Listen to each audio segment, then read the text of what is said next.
Welcome to The Author Show, where we feature new authors and books, from fiction to self-help and everything in between. You'll find it all at theauthorshow.com. That's theauthorshow.com. And now let the show begin. Hi, this is The Author Show, and I'm your host, Linda Thompson. Our book is Finding the Lost, Book 2 in the Moose Beach Trilogy by Michael Foster. In Finding the Lost, our heroine, Alicia, is visiting a mountain cabin in the wilds of Idaho. Michael is here to share more of Alicia's story. Michael, welcome to The Author Show. Thank you for having me. I'm thrilled to be on. Michael, will you please give us a quick overview of Finding the Lost? Sure. As you mentioned, the main character, 14-year-old Alicia, is visiting her cabin in Idaho, and her family becomes affected by some hostile magic, and she must journey to the wild side in search of answers from the ancients that live there to hopefully save her parents and potentially the whole world. Well, that's a little spooky. But as I mentioned in my intro, Finding the Lost is the second of the Moose Beach trilogy. Is Moose Beach a real place? It is, but it's not officially called that. It's my family's name for a location. Finding the Lost is categorized as children's fiction, yet there's a fantasy flavor in it as well. How would you categorize your book? I would definitely call it fantasy adventure, though I tried to make the magical aspects feel more grounded in reality rather than heavily magical world. What would you say is the ideal age group of readers for your trilogy? I would say anywhere from 9 to 16, though I did write it in mind with the idea that parents could be reading this to their kids and enjoy the story as well. Is there anything in your book that would keep a younger kid awake at night with nightmares? Potentially. The first book has an animal attack. Well, both books have an animal attack in them that's a potentially very scary situation, though there's nothing very graphic or bloody in either of these first two books. Where did the inspiration come for your storyline in your trilogy?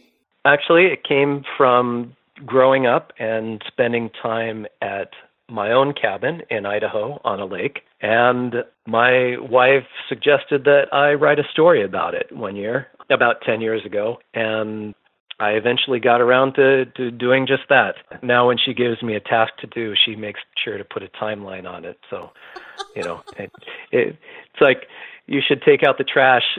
I'll get to that in 10 years. Well, that kind of makes sense to me. So tell me, since this is your first couple of books, do you think that there's any other author who may have influenced your style of writing? I certainly read a lot growing up, and the first book, I thought a lot of A Wrinkle in Time from Madeleine L'Engle, but I also read a lot of Terry Brooks and Robert Silverberg. There were a lot of fantasy and science fiction that I read growing up, and I'm sure it all kind of inspired me in some way. I love the illustration on your book cover. Who is that very talented illustrator? Her name is Gloria Miller Allen, and she lives in Idaho. And I discovered her because she'd done a painting of a bear for my mother, and I saw it, and as soon as I saw it, I thought, that is the art style I would love to have in my book. The interesting thing is, when I contacted her, she'd never done illustrations for a book before. So she kind of accepted this as a new challenge for her and just absolutely loved it. Will Alicia also be the star of Book 3, and can you give us a bit of a teaser? So Book 1 was written as a very standalone piece. I had no idea I was going to do a trilogy at the time. Book 2 takes place 3 years after Book 1. And Book 2 definitely ends, but opens up a whole new potential world. And Book 3 will pick up literally 2 days after the end of Book 2, because clearly some things got broken in Book 2, and they will need to be fixed. Well, is it difficult for you to write in a female voice because Alicia is your protagonist? Interesting question. I based the character a lot on myself and my mother, but also on my daughter, who's 22 now. But watching her grow up and spending summers at our cabin, I wrote a lot trying to see the world through her eyes. Did you talk to her about your character as you were writing to get ideas from her? Actually, I didn't. I kind of wanted to surprise her. I didn't talk to anybody about the first book. I wrote it completely in private before I shared it with anybody. So no. So you're spending all this time writing a book and you didn't even tell your wife why you weren't taking the trash out? Yeah. No, it was absolutely, I wrote the first book there at my cabin when I was there without my wife because I wanted to come home and surprise her and say, here, I wrote this. I know you asked for it 10 years ago. Here's the story. So it was completely a surprise for her. It was a surprise for me to even write it in the first place. But well, what were the reactions of both your daughter and your wife when you finished it? Shock and amazement. My wife immediately dove into reading it and just fell in love with the characters I'd made. And my daughter the same way. She could absolutely see elements of herself in the character. And she loved reading about locations that she'd grown up with, but now we're in this fantasy world. Michael, did you always have visions of being an author? I considered it on and off for several years. I actually have a couple of paragraphs here and there of books I started before and just never continued for one reason or another. I guess maybe the topics weren't inspiring enough. So I'd never seriously considered it. It was always just kind of something in the back of my head that I'd like to write a story. Is there a message or perhaps a moral of the story in Finding the Lost that you've added for your readers? It's a continuation, a little bit of the first. The first story is all about family and how family can take all kinds of forms. And the second book, the message is hang on to that magic of youth. Don't let it go. You know, we get so caught up and focused on our current day-to-day things that we forget to just remember what it was like to be children. I think it's very important that we at least save a little part of ourselves to be a child forever, because it's really important to have fun and to just forget all the cares of the world. So is that what Alicia's doing? She is. I mean, she's getting ready to go into high school, and she's so focused on school and her grade that she's lost a little bit of the magic of youth, hence the name of the book, which actually refers to many things that are lost, but one of those happens to be rediscovering that magic within herself. Michael, will you please read a short excerpt from Finding the Lost for our listeners? Sure, I'd be happy to. Alicia sat close to the small campfire she had made, holding her fish over the flames using a thick willow branch she'd carved as a skewer. She'd spent almost an hour trying to hunt fish with her makeshift spear, thrusting it into the water near the shoreline and missing several times. Night was falling, and she'd worried that the encroaching darkness would make it impossible to see. But eventually her efforts paid off, and she looked forward to the trout that by now had nearly finished cooking. She rested the long skewer between two of the stones at the edge of the fire, digging the handle end of the stick into the soft dirt so that it wouldn't tip over and drop her meal into the coals. She turned and grabbed her backpack, removing the knife from the front pocket where she had stored it after carving the cooking stick. Flipping open the pocket knife, she turned back toward the campfire and froze, her breath catching in her throat. Staring at her from the dark of the woods on the opposite side of the flames were two eyes, the deepest shade of gold that she had ever seen. Alicia couldn't move. She couldn't think. All she could do was stare at those eyes, hovering a few feet above the ground. The golden eyes held hers unblinking, firelight reflecting off their surface.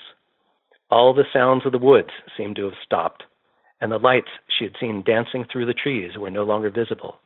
The silence that settled over her camp was almost deafening. Only the wind, which had reawakened with the setting of the sun, had a voice. As she watched, a huge paw came into view from the bushes. Despite the heat from the fire, Alicia suddenly felt chilled, as if she had been doused in icy water. From out of the darkness of the forest stepped an enormous cougar, and it looked hungry. Oh my gosh. Yeah, that'll give me nightmares. So tell me, Michael, where can we learn more about you, about your book, and most of all, where can we purchase Finding the Lost? You can learn more about me on my website, which is michaelscabinbooks.com. I've got a biography of myself there. I've got a blog that I've written about several topics that I find of interest, or I hope other people do, as well as links to be able to purchase the first and second book of the trilogy.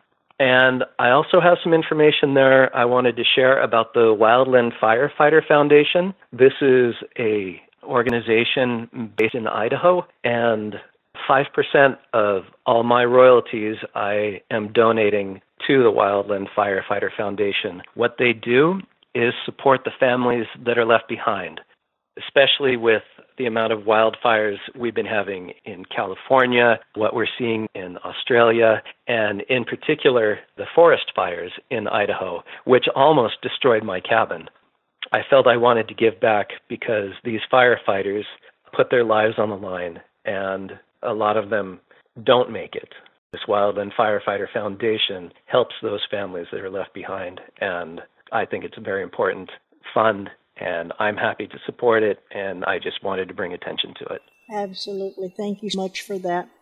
We've been talking with Michael Foster, author of Finding the Lost. Michael, it's been a delight to talk with you today.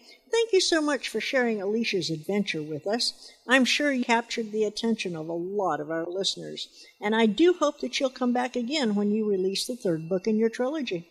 Absolutely. Thank you very much, Linda. It was a pleasure to be on here, and I hope everybody enjoys the book. An enchantingly magical tale about finding friends in the unlikeliest of people and working together with them to achieve your wildest dreams.